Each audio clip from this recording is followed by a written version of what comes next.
What's good, y'all, man? We got Loki episode 5 Easter eggs breakdown and then explain. It's a lot of shit to explain at the end, man. No cat, and then give us no cliffhanger, like no last, some scenes at the last what you call them, shit, credits, like credits thing, whatever you want to call them. We didn't get those, you know what I'm saying? So they actually want us to wait till next week to find out what's going on. And then the villain cast, I saw that shit, you know what I mean? I was like, question mark? What the, like? So they finally figuring out about what's going on now, you know what I'm saying? Well, they been figured out, but they finally found the villain, you know what I'm saying? I don't know who the villain is. People saying it's Kane, no.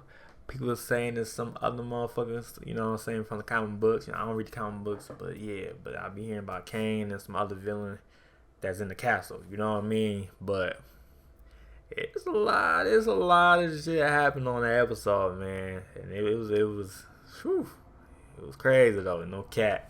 And then she lied again, talking about the same lady that did 5,000 million lies and shit. She lied about she said, "Oh, can you trust me?" And then she Loki already know, like, you can't trust her. She like, and then she take the hand. And the whole time, she talking about it's a spaceship. You know what I'm saying? You go to the to the space, where that circle thing, where the gate thing is, you know what I mean? And then she was trying to, lock her up and shit. And she Loki already know, she's smart. She in the game, like, smart in the game, and shit.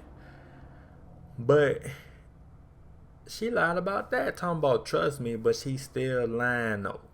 He talking about, yeah, we could figure out how much, I'm like, you can't trust her for nothing, folks. Like, you can't trust her. And now she like, go ahead, go find the people but she know what's going on. She like, go find the people that charge all this shit. And then they found that those people at the end of the show. So it's good as hell though. It's good as hell, man. And what else happened though? What else? He 42 trending for gaming. Oh shit, he going crazy. He going crazy, man. He going crazy. But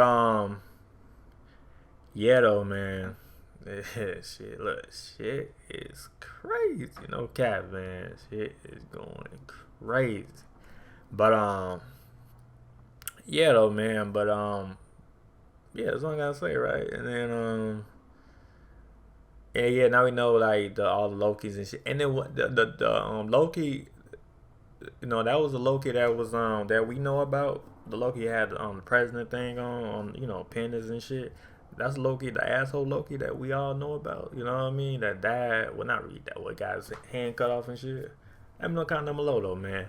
But yeah, when we check the video, man, that was just my explanation of what's that I know about. You know what I mean? It's a lot more, but I'm just going on top of my head though and shit like that. But yeah, leave a like to my channel, man. And yeah, let's get it. What's going on, guys? Welcome to Everything Always. My name's Michael Roman, aka Allfires. Now, hopefully by now you've had a chance to watch episode 5 of Loki. Spoiler warning. I watched that bit at 1. Yeah, it come early now. He was right. Come out 1:50 now. You was come out 2 o'clock, but come out 1:50. Depends on what time you in. But yeah, my time is Central, so mine's 1:50. People Eastern 2:50. LA 1:50. 11 o'clock. You know what I mean? So yeah, depends on what time zone you in. If you haven't, aptly named Journey into Mystery, and oh, was it ever? The title, an Easter egg unto itself, but there were more nods, odes, references, and Easter eggs packed into this episode than maybe multiple MCU films combined for not only the Marvel Cinematic Universe, but the Marvel Comics universe as well. We've got to go scene by scene, break it all down. We'll do a recap of the episode, explain their plan, how this is setting us up for an ultimate villain reveal in the finale episode. Yo, hey, I can't wait. Who y'all think gonna be the villain, man? Let me know in the comment down below, man. Who y'all think, man? People think it's Kane. People think it's some other villain. Let me know. Let me know in the comment down below what y'all think, man. Let me know. Let me know in the comments. 6, and I know a lot of you had immediate exclamations and questions about that last scene we saw when we saw that castle, and while I'll admit, yes, it did bear a striking resemblance to what I remember of Doomstadt and Doom's castle from the comics. Yes, that's Dr. Doom. It is not. It is clearly setting up a separate villain. There were a ton of Easter eggs in this series and episode for Kang. We're going to break them all down. But first, if you could grab the subscribe. When I saw that shit, I'm like, oh shit, look. When I saw that shit, that castle, I'm like, oh shit, they finally found the people that's controlling all this shit. You know what I'm saying? All that realms, y'all see all that shit is the time zone and shit, timeline and shit. I said time zone, timeline and shit. And episode for Kang. We're going to break them all down. But first, if you could grab the subscribe button, we're still giving away a PlayStation 5, now at 900,000 subscribers, as well as Disney Plus subscriptions every week while the shows are live, and we'll announce a brand new winner for that at the end of this. We're also giving away next week, this is your last week to enter the Avengers 118 graded in 9.4 CGC Signature Series, signed by none other than Tom Hiddleston, Loki, and Elizabeth Olsen, Scarlet Witch, who happen to feature side by side on the cover. If you want to be entered to win any of the giveaways, all you have to do, hit the sub button, then leave a comment down below, and if you want, stick around to the end of the video. We'll get into all the giveaway stuff and announce a brand new winner at the end of this. Now, remember moments ago in the prologue when I said there were multiple Kang the Conqueror Easter eggs throughout this entire episode? Yeah, we get two before the episode even starts. As we're scrolling in on what we'll moments later learn is called the Void, you can clearly make out the letters on the old Avengers Tower, Q-E-N-G, Kang. See, I ain't see all that though, man. See, if I look at Easter eggs, cause they be like looking. I be looking too. I was looking like I know I missed some shit. I said this when I was watching. I'm like, I know I missed some shit, but I know the Easter eggs they gon' explain that shit. But look at that shit, even deeper. But I'm like, damn, all right, I know I missed some type shit. But yeah. Enterprises, no coincidence. It sounds Q-E-N-G, Kang Enterprises, no coincidence. It sounds exactly like Kang. Kang Enterprises was the company to which Stark Industries and Tony Stark sold the old Avengers Tower. He not only sold it to Kang Enterprises, but their CEO, Mr. Griffin, who we later learn is Kang the Conqueror, split into two versions apart from himself as a consequence to a glitch in the time stream. Sounds like something that the show would attempt to call a variant, but this is also definitively Nathaniel Richards. That's right, distant relative of the Richards family of the Fantastic Four, Franklin and Reed. It's yet to be seen how Marvel Studios and Kevin Feige and the writers on the show like Michael Waldron are going to handle a character that's been so infinitely complicated in the comics. He's had so many identities and so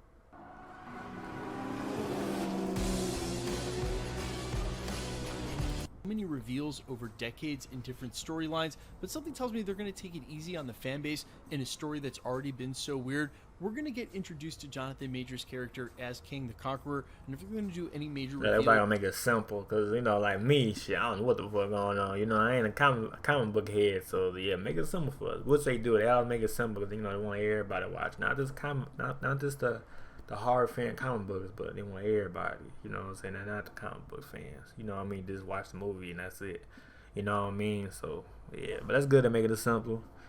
That's all I need. Though. Yeah, that's all I need. No cat. Yeah. About him being related to the Richards, you can rest assured that's going to come down the line somewhere, so let's not get ahead of ourselves. But we do get our very next Kang the Conqueror Easter egg when we're introduced on screen to Alioth. Now, Alioth first appeared in Avengers The Terminatrix Objective Number 1. That was in 1993, so we're getting into some later eras of Marvel Comics. Alioth is the first being who broke free from the constraints of time, and his empire is actually... I was saying, well, who the fuck is that? But okay. Older and larger than that of Kang himself. His domain is like 2 or 3 times bigger, actually. And it's because of Alioth that Kang never attempted to expand his empire vertically into more distant time eras, literally a gatekeeper of that. Kang created... Yeah, that's what they say it too, gatekeeper, so nobody won't go past, you know what I'm saying, that motherfucking beast and shit. A barrier preventing Alioth from entering his domain, and after Kang's death, Ravonna the Terminatrix accidentally releases Alioth, and this is a crossover with the Avengers. However, we literally have not had dialogue yet, and we've already seen Kang Enterprises and Alioth introduced on screen. It's then defined by classic Loki. He answers quickly, "This is the Void, that's Alioth, and will be his lunch if we don't get moving." But for all of you who were wondering, is that somehow Dr. Doom at the end of the episode? No. Definitively, they would never introduce Dr. Doom and Kang in the same episode. of a finale series in which neither had any mentions or screen time. So just using logic itself, understanding how this episode is setting up these kind of Easter eggs, let's put Doctor Doom to rest. It's definitely Kang. Let's count on him being revealed during the finale. They gonna, so is it Kang though? Y'all believe it's gonna be Kang though? I think so too. I don't know. Well, we see though. We see, man. We see. Finale, and at this location, which we'll get a chance to talk about twice, both when Sylvie enchants the Beast at first, and then later when they finally enchant Alioth the second time. Now, there are a ton of reveals here at the quote-unquote end of time where nothing matters. We see references to all sorts of stuff, and we're going to start pointing out the Easter eggs. You see the Lokis explaining to each other, or well, rather to our Loki, Tom Hiddleston, exactly what their variants are, why they're there, they always survive, and we see a couple of crazy Easter eggs right off the bat. So obviously it opens with the dichotomy of an older seafaring ship and a spaceship side by side. That imagery is meant to do exactly what it does, showing you it's a hodgepodge of everything. Also, by the way, is there any chance that this is an X-Wing that they walk by? It's even got the red-orange paint. Maybe I'm wrong and they wouldn't cross that over, but man, it sure looks like it with the formation of those engines. And while I'm unsure about that being an X-Wing or whether Marvel would ever do that kind of reference, I am sure about a couple of other Easter eggs that pop up here after they do this nice long exposition dump in order to explain, you know, what's going on with the Loki variants, why there's so many of them at the end of time, because they survive. Of course, the alligator being a version of Loki saying, hey, we have to have a plan. It just moves the episode along nicely. There are some crazy Easter eggs here. In the foreground, we get what looks like an oversized Yellow Jacket helmet from Ant-Man 1, and that would make sense because of the connection to the quantum realm. I ain't see that shit, man. There's a lot of shit I missed, folks. Like, on phone. There's a lot of shit I missed, man. Don't care. Pim particles and why he I got saw that, but I don't even know. Oversized. We also see a very clear reference, not even an Easter egg or hidden, to a more regrettable moment from Marvel Comics, the Thanos Copter, now canonized in the MCU by the Void. Yep, the Thanos Copter is a real thing in Marvel Comics. Yeah, I saw that too. I said, Thanos in this motherfucker? I said, Thanos? I saw that too. I'm like, Thanos? They got, I don't know what. Comics, he was using it to try to fight against S.H.I.E.L.D. Not one of Thanos' finer moments, and definitely not one we thought we'd ever see in the MCU. Speaking of which, I mentioned in my very last Easter egg video that the MCU has now mentioned Throg a couple of times. That's the frog version of Thor, and I wondered if we would ever get an opportunity to see the CGI for that. And indeed we did. As they were crawling into their little hideout, there is Throg trapped in the jar. Incredible. What I got Thor helmet. I saw that fan shit. service episode to get See, look. Oh, yo, I thought that was like, okay. And to they see all changed. these codes and Easter eggs packed so closely together. That's what we live for, especially as YouTubers, and they are just giving it to us hand over fist. Now, I'm not just brushing over all of the dialogue between Sylvie. Told you, it's like shit though in the show, man. If you ain't watching, man, go ahead, man. Pause the video.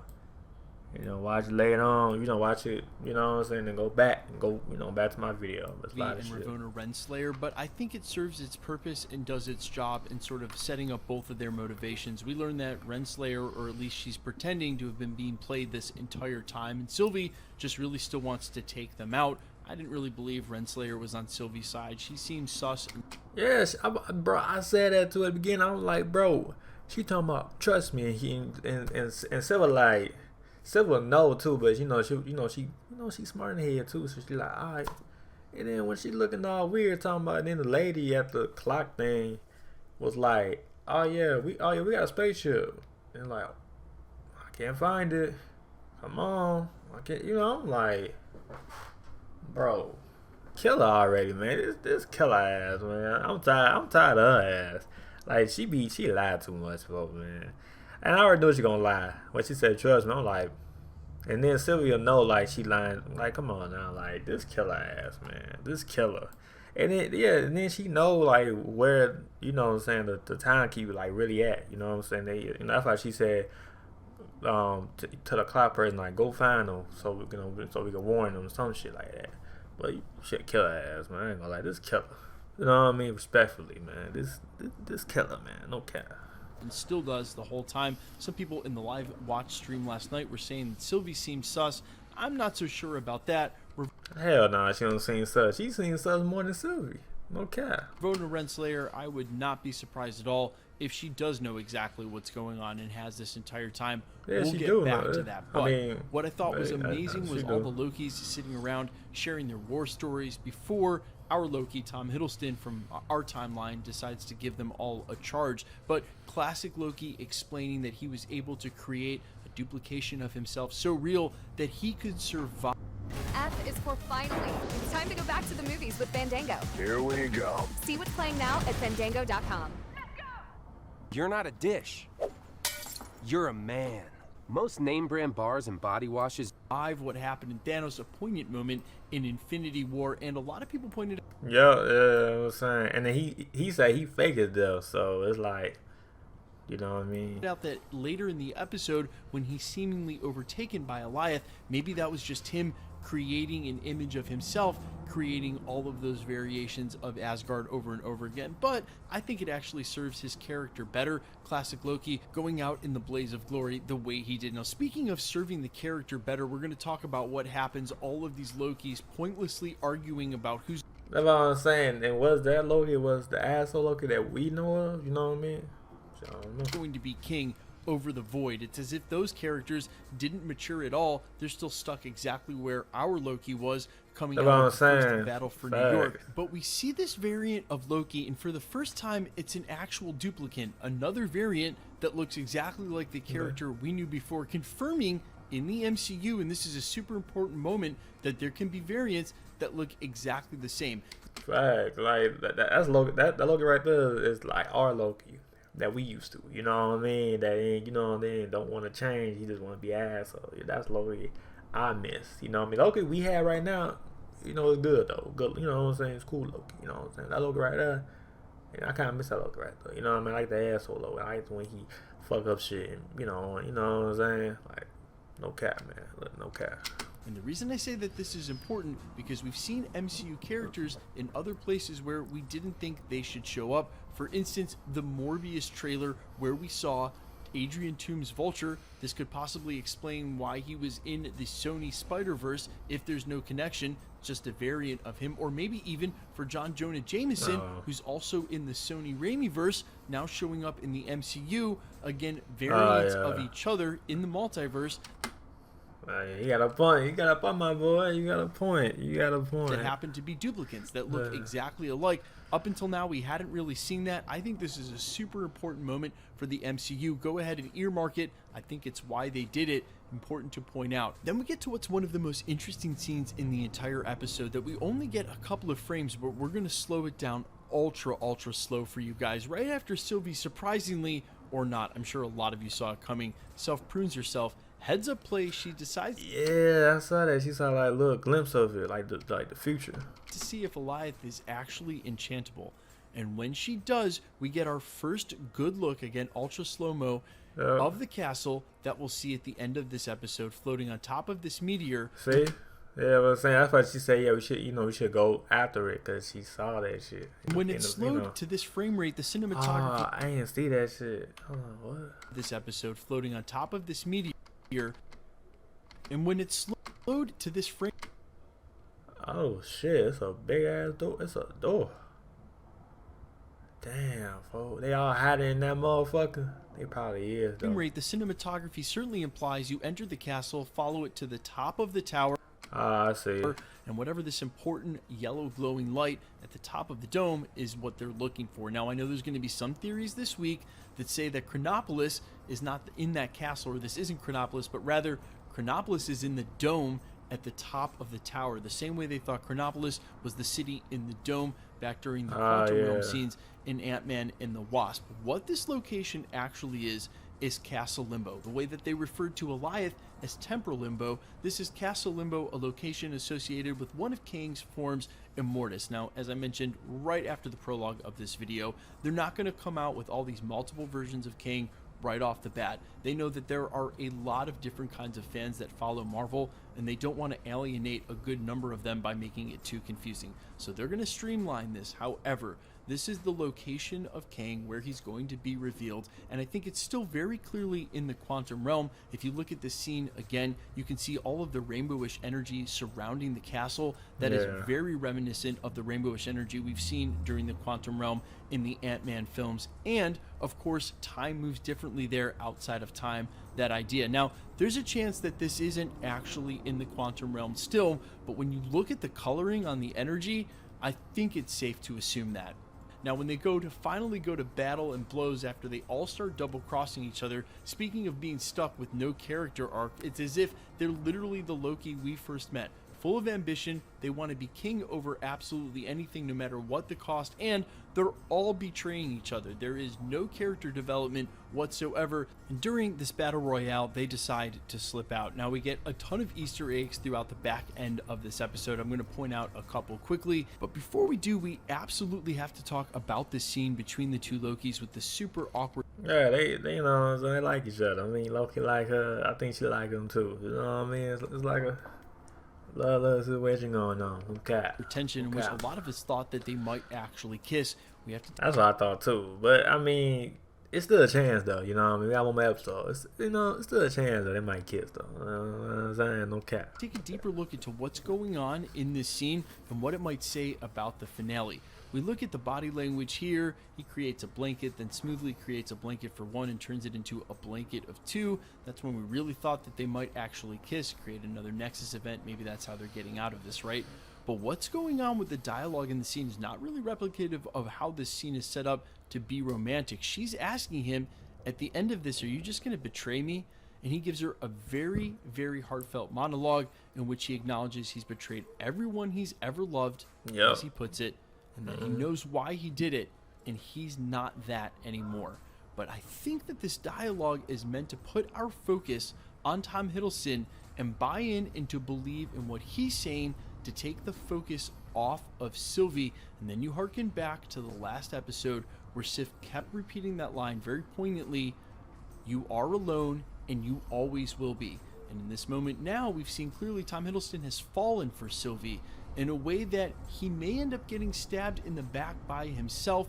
This scene is one of those, and maybe the last romantic scene before the big reveal in which... That's what I was saying, because they both Loki, though. They both don't, you feel me, don't kind of fit. So it's like, I don't know how that shit will go, though. You know, I don't know. Praise him if that's what she's up to. But one of the major held theories for who may be behind all of this, other than Kang, is an old version of Loki or a different version of Loki. But what if that version of Loki, the one creating all the chaos from the beginning, the variant that they were hunting, was a very agent of that person, meaning Sylvie could have been working with Kang all along. Perhaps the TVA is not of Kang's making, but it's something policing Kang, Ravonna Renslayer being his ex. Maybe he didn't create this at all, but rather has been warring against the TVA via his agent in Sylvie, and no matter where this ends, Sylvie may end up turning on Loki. I thought this scene was interesting. There was something very awkward about the tension, and what's going on in the scene is not really the same as the dialogue, and again, with the focus focused on Tom Hiddleston's Loki and not on Sylvie, I think that's purpose misdirection for what may be coming in the finale. Now, getting into some good old-fashioned Easter eggs throughout the back end of this episode, you can clearly see the Dark Aster, that's Ronan's ship, in the background. We also several times throughout the end of this episode get to see a SHIELD helicarrier. Also throughout the episode, at one point through the valley, you can definitely see what's one head of the Living Tribunal. This is the second Easter egg for the Living Tribunal in the MCU. Remember, the first was during Doctor Strange when they talked about the staff of the Living Tribunal being imbued with that magic. This is the second one, and famously, the Russo brothers talked about possibly having that scene between Doctor Strange and the Living Tribunal that would have come from the comics as a part of the Infinity Saga. It didn't make it into the film, and that's probably for the best. We now have our second Easter egg for that. However, you got to think with all these references now, they might eventually actually give us the Living Tribunal in the MCU. They've proven with this episode that nothing is off the table now. Two quick things to acknowledge before we slip into analysis of the final act. Mobius gets that TemPad from Sylvie. She's able to swipe that from Ravonna before she self-prunes. She has that TemPad on her. She gives that to Mobius to make his way back to the TVA. I was really hoping in that moment before he went through the door that Sylvie would enchant him so that we could see his memories, but the reveal of him on the jet ski hopefully still to come in the finale. That's what I said though, because he's still kind of like robotized, but he waking up day by day, so yeah. The second thing was that they left Kid Loki's story open-ended. They left him totally available. We don't know what happens with him. Yeah, I was saying now he dead. What I was wondering too, like what happened to him? Like, is he still gonna be? I was saying what's on. Like, we gotta see in the last episode, but it's kind of open for him though. No cap. So that he can be able to come back for the Young Avengers, which there's been plenty of talk about. But I would totally suspect on seeing him in the future of the MCU, and left purposely open-ended so that his story hasn't ended here. We shall see him in the future. Speaking of which, the end of this episode I absolutely loved, and not just because of his special effects prowess, but after listening to classic Loki boast about his ability to manifest projections, it was awesome to see it on the scale. You even heard our Loki say, we're much stronger than we think we are, and with him projecting all of these mini Asgards, it was kind of like a reenactment of Ragnarok as Goliath kept overtaking them. As I also said earlier in this video, I think it much better served classic Loki to go out the way he did. I don't think he was also projecting himself. I think they made that clear with the cinematography, but if you were unclear of what the plan here was, he was distracting them long enough that Sylvie and our Loki could grab a hold of him and enchant him. Yeah. Now, based on the previous setup rules of how enchantment works, it has to maintain a physical connection, and they're actually in That's an what I old thought too. memory. But the way the episode ended, it sort of made it seem like whenever they finally got an enchantment over Goliath, he just dissipated and opened up the way for them to be able to access wherever this castle was. But if we believe the previously set upon rules for enchantment during this series, they're just in a previous memory of Goliath from wherever he... Oh, yeah. True that. his home was, and they may be able to access some imagery from that. But again, this shouldn't give them immediate access. But you sort of have to suspend disbelief, and at some point they did explain during the episode that this was their plan. They were going to get past Goliath so that they could enter wherever they needed to get to find who's ever behind the TVA, what's past the void. And since they explained it that way during the episode and then showed us this is the final scene, you have to think they're clearly just going to walk up to that castle from there. Yeah, it doesn't really follow along the lines of enchantment set up before, but then again, Goliath. That's what I'm saying. Yeah, that's true too. It really don't. You're supposed to like actually touch them. This one is different though, so I don't know. It's not your normal Maybe they change enchantment. And again, what's a normal enchantment? Nothing in the series is normal at all. That's what I'm Guys, saying. there were so Everything, many Easter eggs in this episode. I'm sure I missed plenty. So if you see them somewhere else, if you yourself caught them, if I got something wrong, if you find something interesting, something I missed somewhere, leave it in the comments for the community. And no matter what it is, I try to read as many as I can. I am all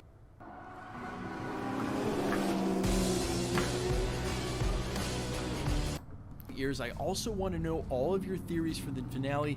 Give them to me. Where do you think this is going? Which villain do you think is going to be revealed? If there's any of you who really want to die on the Doom Castle Hill, I'm open ears to it. Your guys' theories are super interesting. As always, I will read as many of them as I can and reply. Now quickly, let's get into the giveaway stuff. Hey man, yeah, it was a lot. It was a lot to handle. I saw everything, well, most things though, you know, that I can, you know, see. Cause sometimes I always miss some shit, you know. Something like my boy, everything always, you know, miss some shit too. I know it's probably more Easter eggs, you know what I mean, in the movie, but it was a lot. It was a lot though, man. Show was fire though. Best episode, man. All the episodes is fire, you know what I mean. Last episode is next week, you know what I mean. Can't wait for it, man. But hey, let me know what y'all think in the villain castle, man. Do y'all think it's Doom? Do y'all think it's Kang? Let me know in the comment down below, man. And yeah, that was a breakdown. I know it was probably a long video, but I think every video that we do is, you know, on Easter eggs is always long in a way. You know what I'm saying? Cause I was dissected, and I was listening to him too. You know what I'm saying? That Easter eggs and shit like that. But yeah, leave a like to my channel, man. And yeah, I'm out. All right, peace.